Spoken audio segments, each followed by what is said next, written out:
مرحبا اهلا وسهلا بكم في قناتي. نبارطاجي معكم اليوم ان شاء الله العشاء تاعي اللي هو عباره عن كيكه ملحه بالارز والدجاج. رحيت نص صدر بسم الله تاع الدجاج، درت 3 مغارف تاع زيت نباتي في مقله. بعد ما رحيت الدجاج نتاعي تقلى وزدت له مغرف صغيره تاع الزبده كامل هذيك صغيره. بعد ما تقلى مليح زدت بصله كيما راكم تلاحظوا مقطعه رقيق شويه و3 سنات تاع الثوم مربيين. خليت البصل نتاعي يتقلى ويتشرب هذيك النكهه تاع الدجاج كيما راكم تلاحظوا، وزدت حبه فلفل صغيره هنا. خليت الفلفل تاعي يذبال ودرت كيما راكم تلاحظوا 3 مغارف ولا ربع كاس تاع ماء باش يطيب. خليته طاب هنا ودرت مغرف صغيره تاع لاموتارد ولا الخردل، مغرف صغيره تاع قهوه، والتوابل اللي هي فلفل كحل، كوري، كركمه مع قزبر مرحي، والملح بطبيعة الحال يرجع حسب الذوق. غطيت عليه وخليته يتجمر ويشرب ويطيب.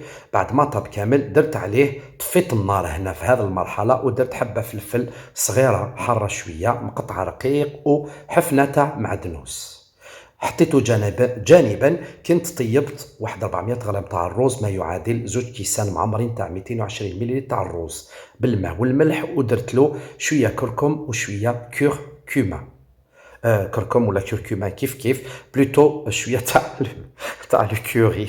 الكوري الكركم ولا خلطه كان قلي نعير لا فين دو سومان. المونتاج يعاود راس واحد 10 هذا باش فكر تسمح مي كان.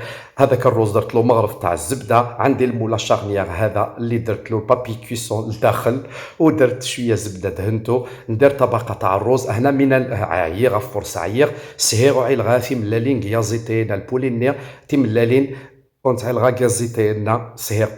هنا اذا نديروا لاباغاي، درت 2 حبات بيض، درت 4 حبيبات تاع فروماج اون بورسيون اي دو لا كريم ليكيد للطبخ، فلفل كحل وملح.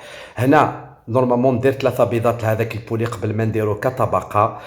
نتوما ديروه، انا درت لا كريم هنا طبقات كيما شفتوا، ودرت هذا لا كريم الفوق حطيته في الفرن مشعل دائما على 180 درجه 10 دقائق يتماسك. ومن بعد نزيد 3 حبات تاع البيض. نتوما هاد 3 تاع البيض هذو زيدوهم مع هذاك البولي كطبقه فقط، ما ديروش هذه المرحله، نسيت والله شو فاتيكي. درت طبقه تاع الروز كجي بيان طاسي، طبقه اخيره هذيك لا كريم ليكيد. رديته للفرن 10 دقائق طاب ولا ربع ساعه. ديروا لا كريم ايباس احسن الى عندكم، انا ما لقيتش. ندير هذا الفرomاج وهو سخون الفوق ساندويتش. هنا جيت فرomاج بلون درتو في لابوشادو كان لي مع الكيتشوب وحبه تاع البيتخاف، ونزينو كي يبرد وتشوفوه ان شاء الله. هنا قبل برك ما نهضركم على هذا الكيك المالح بالروز، كيكه ملحه بالروز هايلك. بعد ما زينتها كامل خليتها بردت وديموليتها. الى ما فهمتوش حاجه في هذا الفيديو خليو لي تعاليق سور يوتيوب هنا ونفهمكم، باسكو سرعت شويه جيتي فاتيغي. يجي بهذا الشكل اذا بذوق مختلف. هذيك الطبقه تاع البولي في الوسط شفتوا كيفاش درناه، زيناه بهذه الطريقه. سي جولي اي سورتو ديليسيو. هذه هي اذا الوصفه تاعي تاع اليوم. هذا هو العشاء تاعي، كيك مالح بالروز والدجاج ولا اروع. ان شاء الله تعجبكم. ما تعجبون كتر ميد لي كومونتير يوتيوب لعنا يا ربي، دعم مارس جام.